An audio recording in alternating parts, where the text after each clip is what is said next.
Hello class 12th। In this video हम discuss करने वाले हैं हमारे नेक्स्ट टॉपिक को, जो कि है डीएनए। सो नाउ डीएनए क्या होता है? DNA is a long polymer.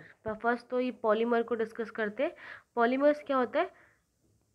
छोटे छोटे मोनोमर्स, यानी छोटे छोटे मोनोमर से मिलकर जब एक लॉन्ग चेन बन जाती है तो उसे हम पॉलीमर बोलते हैं। अब ये जो मोनोमर्स हैं, हम यहाँ पर डीएनए की बात कर रहे हैं, तो डीएनए में जो ये मोनोमर्स है, ये मोनोमर्स किसके हैं?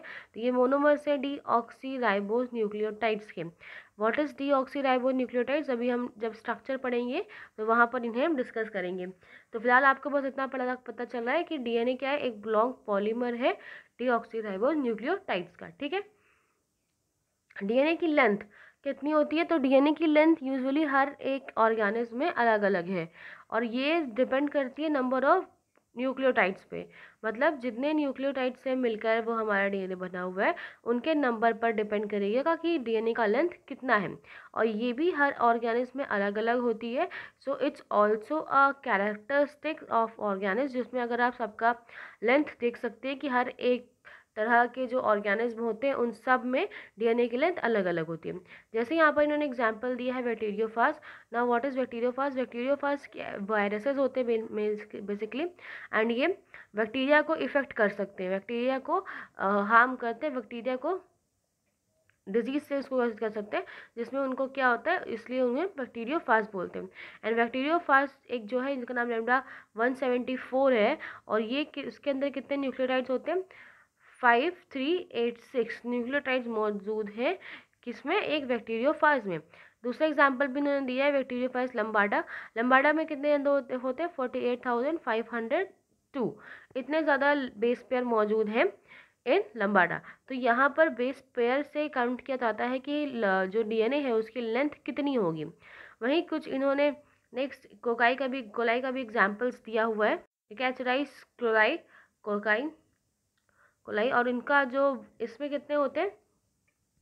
इसमें है 44.6 इंटू 10⁻6 बेस पेयर वहाँ मौजूद होते हैं। एंड वहीं एक haploid content of a human. Haploid मतलब वैसे तो हम जितने भी सेल्स हैं हमारी बॉडी में उसमें 46 क्रोमोसोम्स होते हैं, बट हैप्लॉइड सेल्स की बात की जाए तो हैप्लॉइड सेल्स कहाँ होती है? इन गैमेट्स। जो गैमेट फॉर्मेशन है स्पर्म एंड ओवम, उनमें हैप्लॉइड सेल्स होती है। तो उन हैप्लॉइड सेल्स में 33.3 इंटू 10⁻9 बेस पेयर मौजूद है। तो यहाँ पर इन्होंने इतने सारे एग्जाम्पल्स दिए जस्ट ये शो करने के लिए कि जो लेंथ है यूजुअली सब में अलग अलग होती है, और ये डिपेंड करता है on the basis of their nucleotides, on the number of their nucleotides. So ये भी, और ये अगर हम सारे ऑर्गेनिज्म के न्यूक्लियोटाइड्स को याद कर सकते हैं, उनके नंबर्स को, तो ये भी एक डिफरेंशिएशन है between the all organism. So next हम पढ़ते हैं स्ट्रक्चर ऑफ पॉलीपेप्टाइड चेन। अब हम पॉलीन्यूक्लियोटाइड चेन की बारे में पढ़ने वाले हैं कि ये कैसे बनकर बनी है। सो अब हम अच्छी तरीके से इनके क्या कर रहे हैं, केमिकल कैरेक्टरिस्टिक्स को पढ़ते हैं, केमिकल स्ट्रक्चर को। पॉलीन्यूक्लियोटाइड चेन जो है हमारे पास कौन सी है? डीएनए और आरएनए। तो इन दोनों को ही हम यहाँ पर डिस्कस करने वाले हैं। तो पहले तो मैंने क्या बोला था? पहले जो यहाँ पर लिखा हुआ है पॉली न्यूक्लियोटाइड्स है ना। तो पहले पता करते हैं कि न्यूक्लियोटाइड्स क्या है, बिकॉज न्यूक्लियोटाइड्स ही आपस में ज्वाइन होते जाएंगे, देन वो चीज़ें बनेंगी, डीएनए या आरएनए। तो जो न्यूक्लियोटाइड है, न्यूक्लियोटाइड में 3 कंपोनेंट्स होते हैं। एक तो होता है नाइट्रोजनस बेस।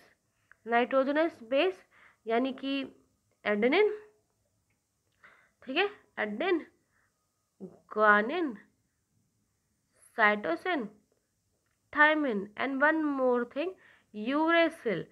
ठीक है, ये 5 हैं, बट होते डीएनए में भी 4 होते हैं और आरएनए में भी 4 होते हैं। ठीक है, जो यूरेसिल है वो एक्चुअली आरएनए में पाया जाता है केवल, और जो थायमिन है वो डीएनए में पाया जाता है। ठीक है, तो ये नाइट्रोजन बेसेस मौजूद होते हैं फर्स्ट। दूसरा क्या होती है? दूसरी एक पेंटोज शुगर मौजूद है, एक पेंटोज शुगर भी वहाँ मौजूद होती है। ठीक है, और ये पेंटोज शुगर का क्या नाम है? तो आरएनए के केस में वो राइबोज शुगर है, और डीएनए के केस में डीऑक्सी राइबोज शुगर होती है। आरएनए का फुल फॉर्म क्या होता है? Ribose nucleic acid and DNA का डीऑक्सी राइबोज न्यूक्लिक एसिड।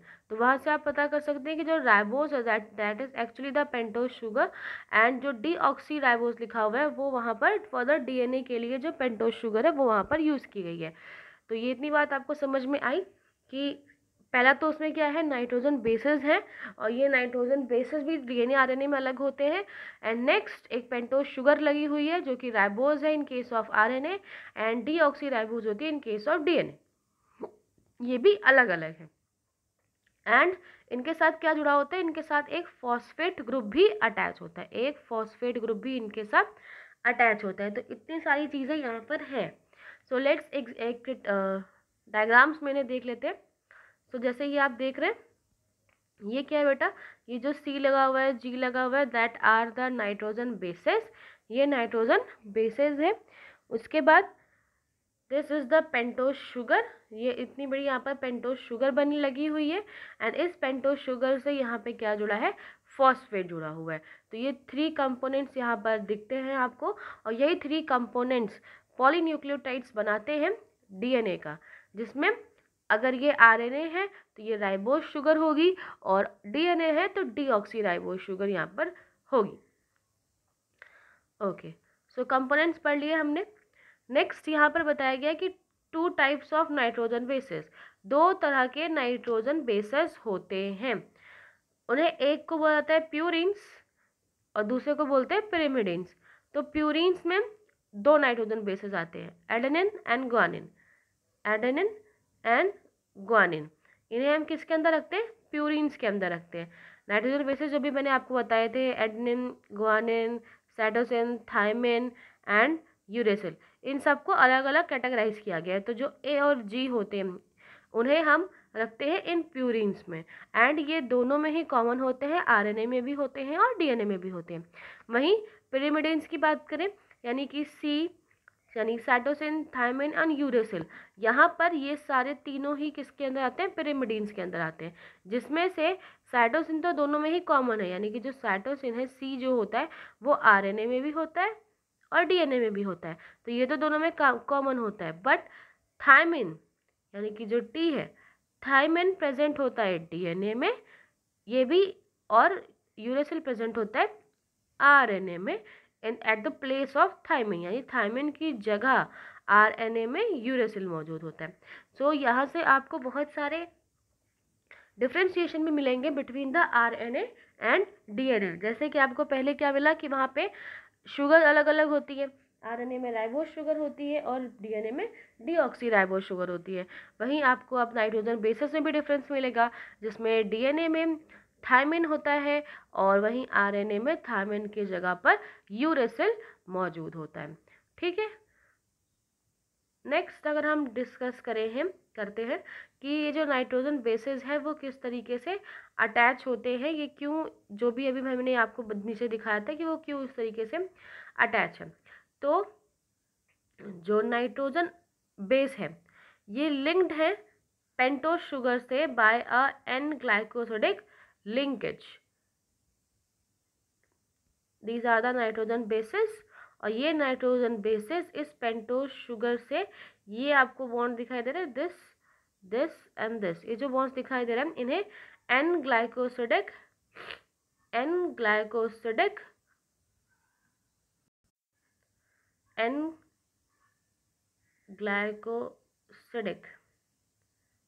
ठीक है। तो ये जितना भी बॉन्ड्स आपको यहाँ पे दिखाई दे रहे हैं ये एन ग्लाइकोसिडिक लिंकेज के थ्रू जुड़े होते हैं। बेटा हम बायोलॉजी पढ़ रहे हैं इसलिए बायोलॉजी के जो टर्म्स हैं अबाउट द लिंकेज एंड क्यों लिंकेज किस चीज़ से हुई तो उसे हम यहाँ पर डिस्कस करते हैं।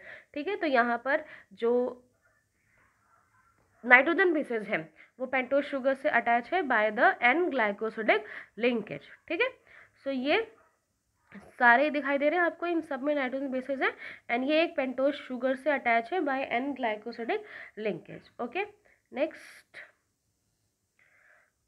जो कि और जब ये एडिशन हो जाता है यानी कि जब एन ग्लाइकोसिडिक लिंकेज हो जाती है, सो उससे जो नाइट्रोजन बेसेस हैं उनके कुछ नाम यहाँ पर नाइट्रोजन बेसेस और ऑल्सो पेंटोज शुगर, अब तो दोनों एक साथ हो गए।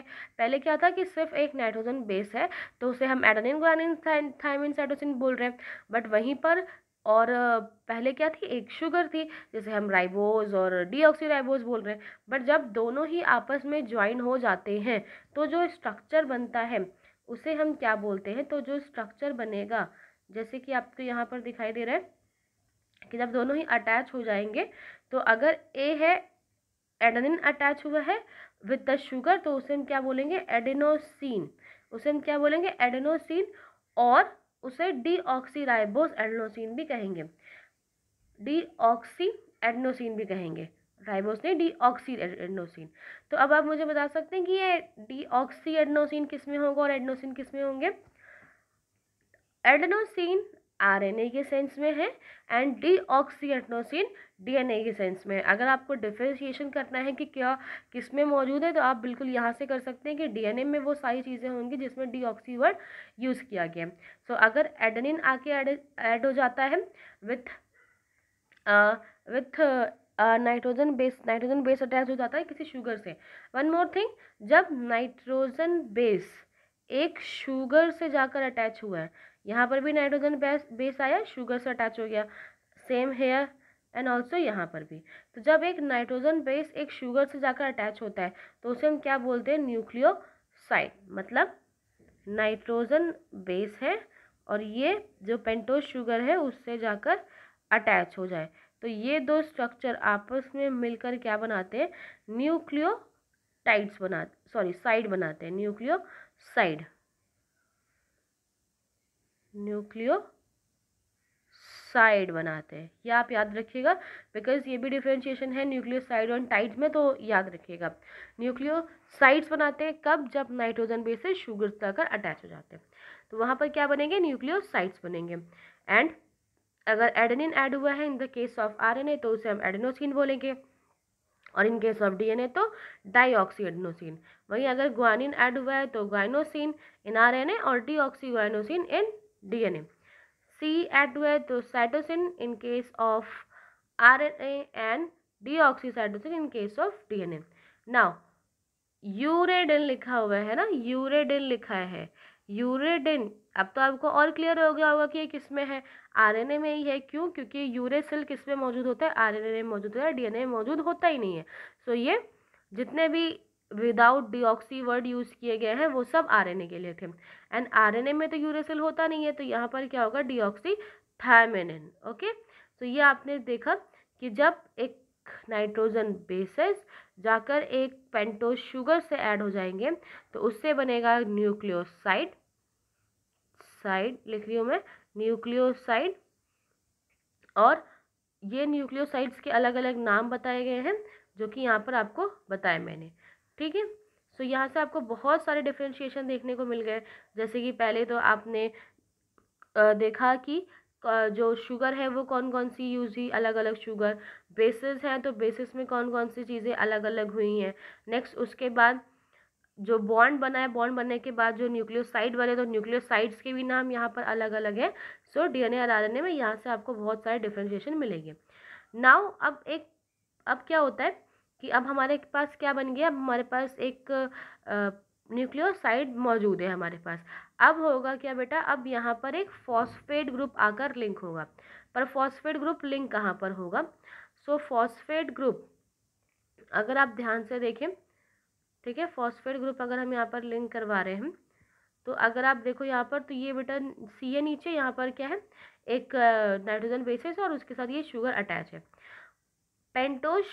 पेंटोज या फिर फॉस्फेट आएगा और यहाँ पर अगर आप नंबर देखें इस पेंटोज का तो 1, 2 और 3, तो 3 नंबर पे क्या है, OH ग्रुप अटैच है, ठीक है। और यहाँ पर भी मतलब सब पे है, यहाँ पर भी कार्बन है, यहाँ पर भी इससे CH2 अटैच है, CH2 यहाँ पर अटैच है, यहाँ पे OH अटैच है और थर्ड नंबर पर।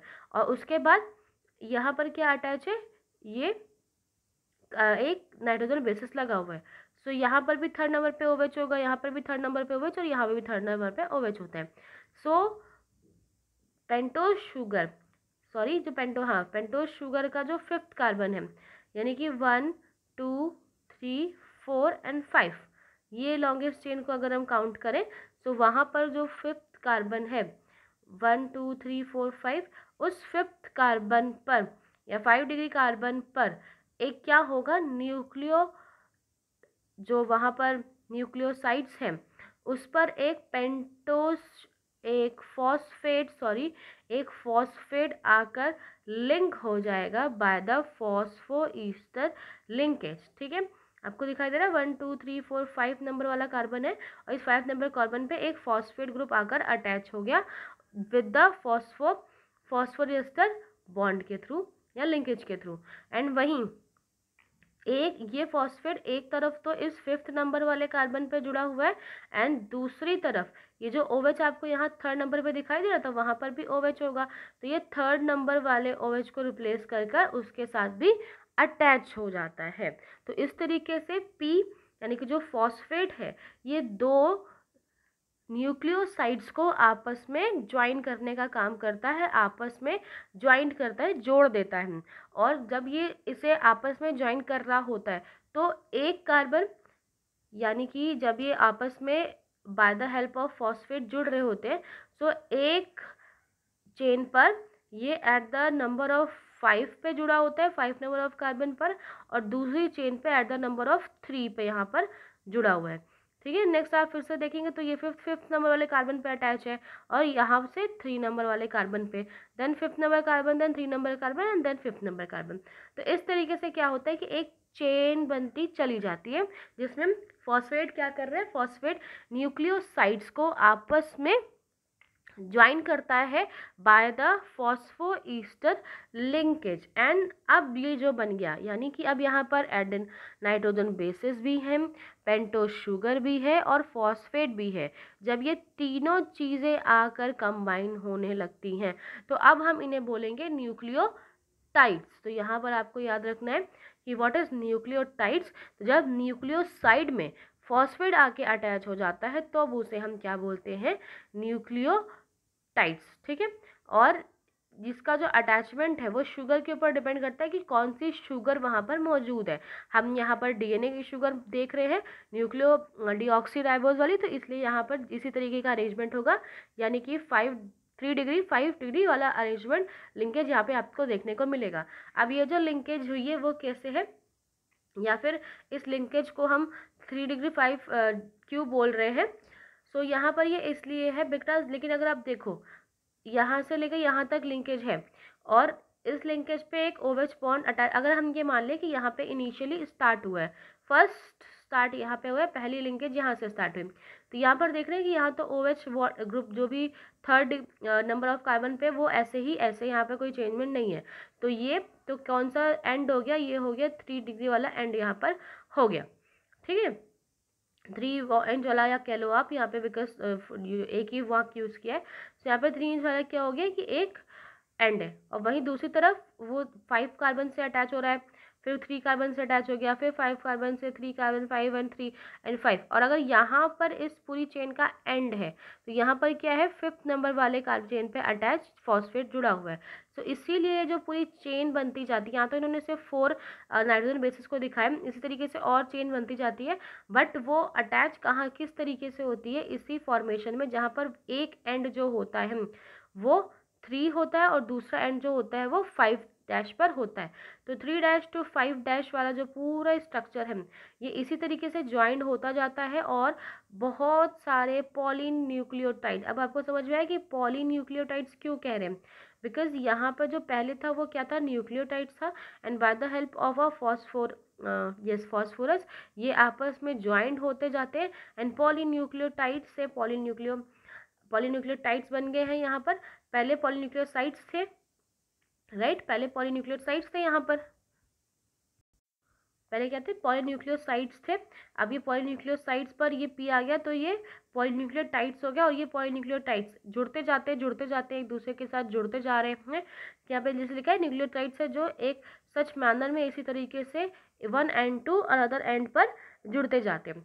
तो जो वन एंड है यानी कि जहाँ पर फ्री फॉस्फोरस मौजूद है, उस एंड को हम क्या बोलेंगे। जैसे कि आपको यहाँ पर दिखाई दे रहा है कि ये एक स्ट्रक्चर है, यहाँ पर एक एंड ऐसा है जहाँ पर फ्री फॉस्फोरस अभी मौजूद है, और ये एंड को हम क्या बोल रहे हैं, 5' एंड हम इसे बोलते हैं। वहीं दूसरा जहाँ पर शुगर एंड हो रही है या फिर जो एंड पॉइंट है वहाँ पर उसको हम 5' न्यूक्लियोटाइड्स के नाम से बोलते हैं।